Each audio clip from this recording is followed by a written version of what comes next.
Creativity is a muscle and you need to practice it. I wish I understood this earlier that creativity feeds creativity and you need to follow the momentum. This is when I create my best work, when I'm the busiest, when I'm the happiest, when I'm the most exhausted. I feel the most creative.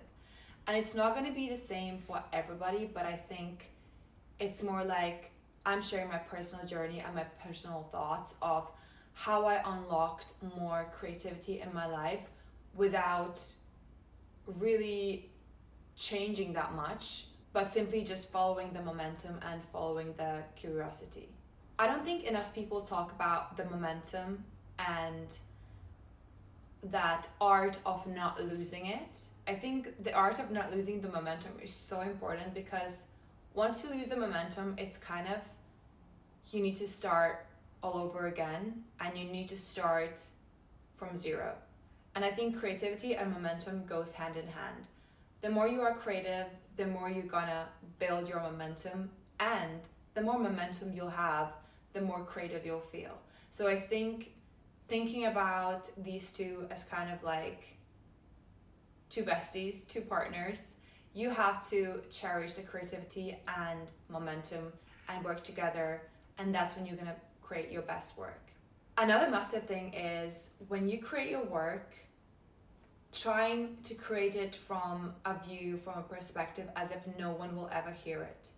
When you create work thinking that I can be who I am, no one's gonna hear this, I can say whatever I wanna say, the likelihood that you're gonna create the most authentic and amazing and real and raw work is quite high. When we create with an idea or with a thought that we need to make this viral hit or we need to make this image or we need to make that, it's like you're trying to please the audience without actually knowing what they want. And I think when you create just freely and we just create whatever you have to say and you just give your true authentic self to the audience, that's when you actually create your best work. And I still have certain pieces of work that I'm afraid to publish because it's so personal, it's so vulnerable, it's so raw. But I wouldn't be surprised if that work would actually become most successful because it's just, those are the truest parts of me that I'm sometimes afraid to share. And the work I've shared in the past that I did never expected to do well has done actually a lot better than the work that I just perfected and thought this is the one. So create as if no one's watching and you'll create your best work.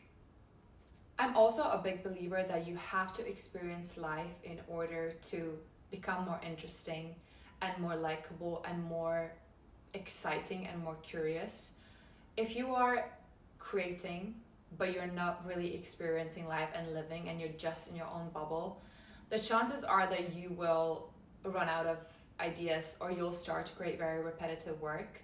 So I would suggest setting time once a week to experience life, to do new things. There's a book called The Artist's Way and it talks about having an artist date. So I think a weekly artist date is super, super healthy and super helpful to just soak in new ideas, soak in new life, new inspiration, meet new people, and do something for yourself and for your art and just learn new things. And you'll become more interesting, more creative, more interesting to listen to. So yeah, set time for yourself, pick a day and stick to your artist date. Mine is on Wednesdays and I love it so much. It's my new favorite day of the week and it's done wonders to my work and to my just in general well-being, and I feel super, super happy that I've started this new routine. Also, if you always work alone, maybe try working with other people and see what they can add to your work, because when you create by yourself, you sometimes miss the perspective or ideas that could be added to your work and to make it even better. So working with other people can be beneficial if it's a good match, and it just always pushes you to new limits. Also, most likely you already do this if you're creative. I would suggest taking notes, having a journal when you highlight the ideas or write a little captions or mood boards or concepts that just inspire you day to day. And sometimes if you are out of ideas or you don't know what should your next work be about, you can always look at your concept book, ideas, lyric book or something like that and just get inspired. So always keeping that mind open and curious and taking notes of what you're drawn to or taking notes of the problems that you're interested to solve. I think it's very important to listen to your creative mind and just take notes, because sometimes you have the best ideas and then you realize that you never acted upon those ideas and someone else comes out with a song or writes a book that is exactly what you wanted to say. So I believe that you should not wait too long before you act upon an idea, because I believe that if you snooze, you lose and someone else will do the work.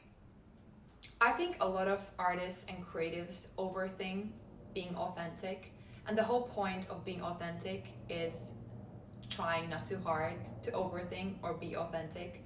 So whenever it comes to authenticity, it's not something you can learn or practice.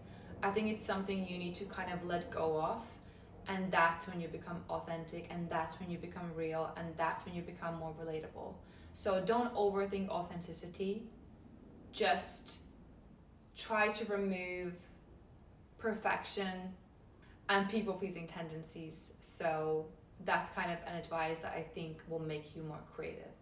Now, creative energy is something you should be trying to protect as much as you can. I know it's really hard to sometimes understand how you can gain creative energy, who is draining your creative energy. I think you should pay attention to where you are most inspired, where you feel most drained, and where you feel most tired, and where you feel most alive. And I think following those energy signals and those patterns will help you make sure you always stay fueled and you'll never drain your creative energies and you'll never lose yourself. Because as a creative, sometimes you might be a very sensitive person, you might be a highly sensitive person, you might be very sensitive to other people and other people's energies. And I think protecting your energy and making sure you have enough for yourself is very, very important. And learning how to say no and when to say no, and learning when to say yes, it just comes with time and with experience. But I think more people should be aware of what takes their energy and what gives them the energy. And my favorite part of creative work and creativity and approval is that nobody actually cares until everybody cares. Nobody cares about your work, nobody cares about your process, your success stories, your failure, until everybody cares.